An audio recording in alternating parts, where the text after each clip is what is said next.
Welcome to our channel. Today we how to authorize Cloudflare for DNS and SEO performance improvements. Complete guide step by step clearly. To authorize Cloudflare for DNS and SEO performance improvements, start by creating a Cloudflare account if you don't already have one. Visit the Cloudflare website and click on the Sign Up button. Enter your email address and choose a strong password before clicking Create Account. Once logged in, click on the Add a Site button. Enter your website's domain name and click Add Site.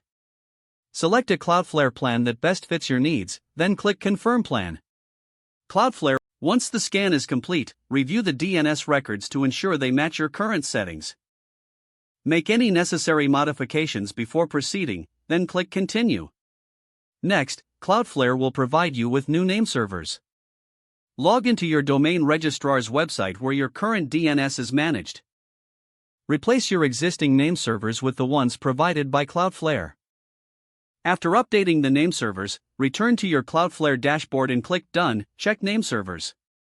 It may take a few moments for the changes to propagate. Once Cloudflare confirms the name server update, you can configure additional settings. Navigate to the DNS tab in your Cloudflare dashboard for further DNS management. To improve SEO performance, head to the Speed section. Enable features like Auto Minify for CSS, JavaScript, and HTML.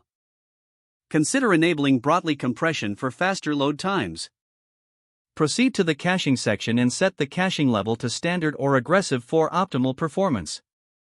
Now, visit the SSL/TLS tab to ensure your site is secured with an SSL certificate.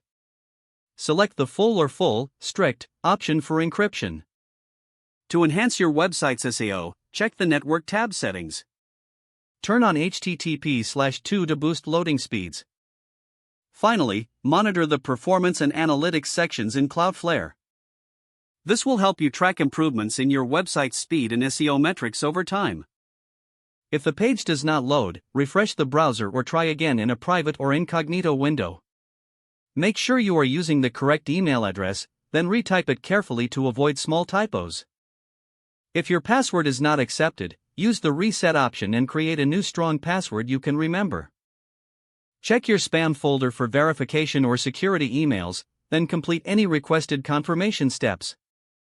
Enable two-factor authentication if available to improve account security and reduce unauthorized access risk. After signing in, review your profile details so your contact information and settings are accurate and current. If you see an error message, note it down and try again after restarting your device and internet connection. Don't forget to like this video and subscribe to our channel for more step-by-step tech guides.